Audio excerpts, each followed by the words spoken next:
Dear students, in the previous sessions we read part 1 and part 2 from the chapter Anne Ellen Hand. In that sessions we read Tilu and his parents live beneath the surface of the planet Mars under artificial conditions. Tilu has heard and read about the sun and stars. He has never seen them. Tilu's father goes to work through a secret passage, and Tilu wants to know all about it. One day, Tilu gets a chance. He gets hold of his father's security card. Quietly, he makes his way to the forbidden passage.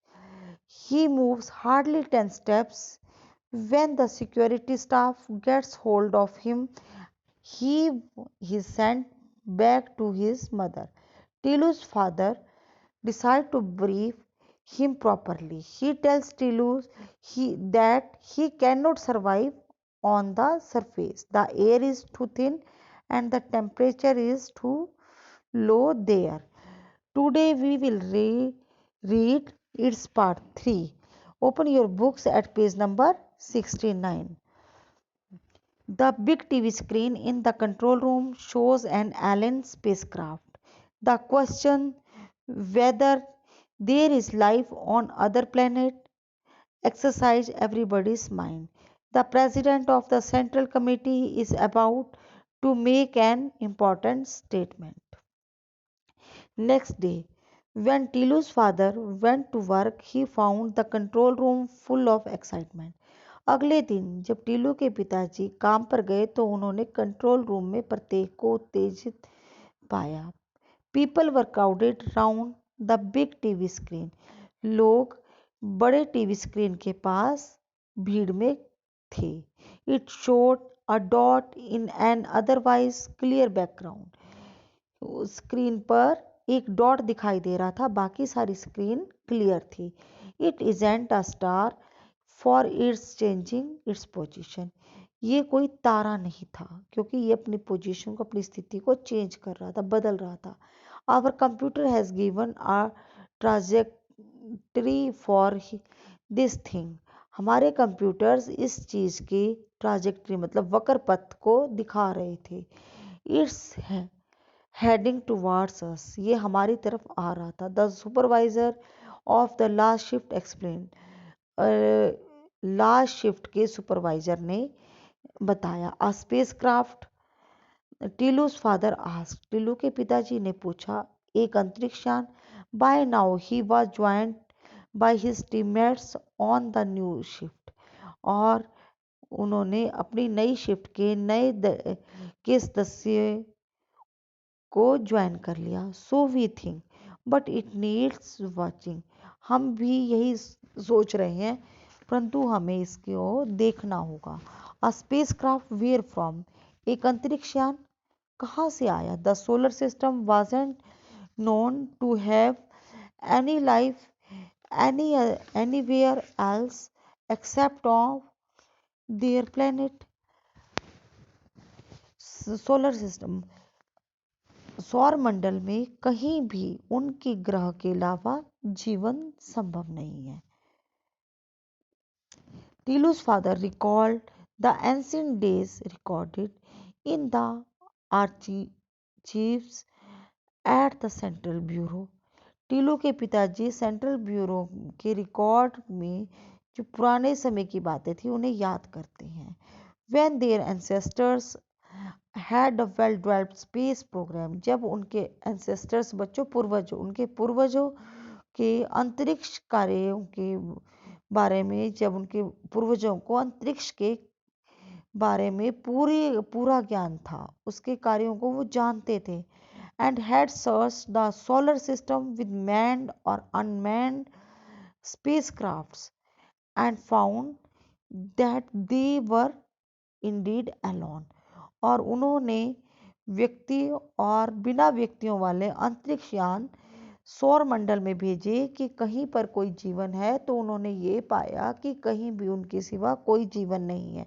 पूरे सौर मंडल में वही अकेले सजीव हैं.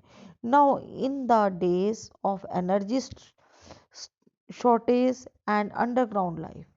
परंतु समय बदलने के कारण एनर्जी मतलब ऊर्जा कम हो गई और उन्हें सतह के नीचे, जमीन के नीचे कृत्रिम परिस्थितियों में रहना पड़ रहा है। They had no space program, इसलिए उनके अब सतह के ऊपर के कोई भी कार्य नहीं हो पा रहे हैं, कोई भी रिसर्च नहीं हो पा रही है।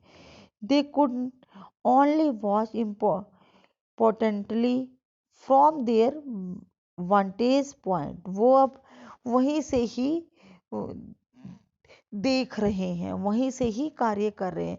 हु वर दी स्ट्रेंजर्स, ये अनजान कौन है। The conference room in the central bureau was so quiet that an outsider would have thought it was empty. जो कॉन्फ्रेंस रूम था सेंट्रल ब्यूरो का, वो बिल्कुल शांत था। ऐसा लगता था, बाहर से देखने पर ऐसा लगता था कि ये बिल्कुल खाली है। It was full of capacity, but the members of the central committee were unusually quiet. जो सेंट्रल ब्यूरो का हॉल था ये पूरी तरह से भरा हुआ था, परंतु ये बिल्कुल शांत था, जो कि हमेशा नहीं होता था। They knew that the president was going to make the momentous announcement, उन्हें पता था कि प्रेसिडेंट एक घोषणा करने वाले हैं। Colleagues, I will give you the report as I have it. साथियों, मेरे पास एक रिपोर्ट है जो कि मैं आपको देना चाहता हूँ। While I speak there may be a change in the situation, जब मैं आपसे बात कर रहा हूँ तो सिचुएशन में, परिस्थिति में अंतर आ जाएगा। The president pauses to get his papers in order and then continue. President अपने कागजों को सही तरतीब में लगाने के लिए रुके और फिर बोलना शुरू किया। Two spacecrafts are approaching us, दो अंतरिक्षयान हमारी तरफ आ रहे हैं। One of in fact orbiting our planet while the other is still far away, एक अंतरिक्षयान हमारे ग्रह के चारों ओर चक्कर लगा रहा है और दूसरा हमसे दूर है। We guess that they are coming from our neighboring planet, हम अनुमान लगा सकते हैं कि ये हमारे पड़ोसी ग्रह से आ रहे हैं। How should we react, हम कैसा रिएक्ट करेंगे, हम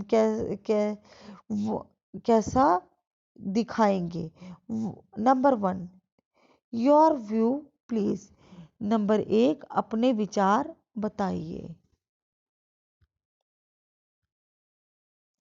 number 1 was incharge of defence, number 1 सुरक्षा का इंचार्ज था। He was known for his courage and wisdom, वो अपने साहस और बुद्धिमत्ता के कारण जाना जाता था। Sir, if we wish we can totally destroy this spacecrafts with our missiles, अगर हम चाहें तो हम अपनी मिसाइल से इन स्पेसक्राफ्ट्स को ख़त्म कर सकते हैं, पूरी तरह से नष्ट कर सकते हैं। But that won't make us any wiser, परंतु ये हमारी बुद्धिमत्ता वाला कार्य नहीं होगा। We do not have the capacity to render these crafts unoperational in space, हमारे पास इतनी कैपेसिटी नहीं है, ऐसी कोई चीज़ नहीं है जिससे कि हम इन्हें अंतरिक्ष में ही अनऑपरेशनल बना कर सकें, हम इनका कार्य रोक सकें। But should they land we can render them ineffective anything we choose, और जब ये हमारी पृथ्वी पर लैंड करेंगे, जब हमारी सतह पर ये लैंड करेंगे, रुकेंगे, तब हम इन्हें अनइफेक्टिव, अप्रभावित कर सकते हैं। आवर रिपोर्ट्स से that they do not contain living beings, they only have instruments, हमारी रिपोर्ट्स, हमारे तथ्य बताते हैं कि इनमें जीवित व्यक्ति नहीं है, इनमें केवल उपकरण ही हैं। Thank you students.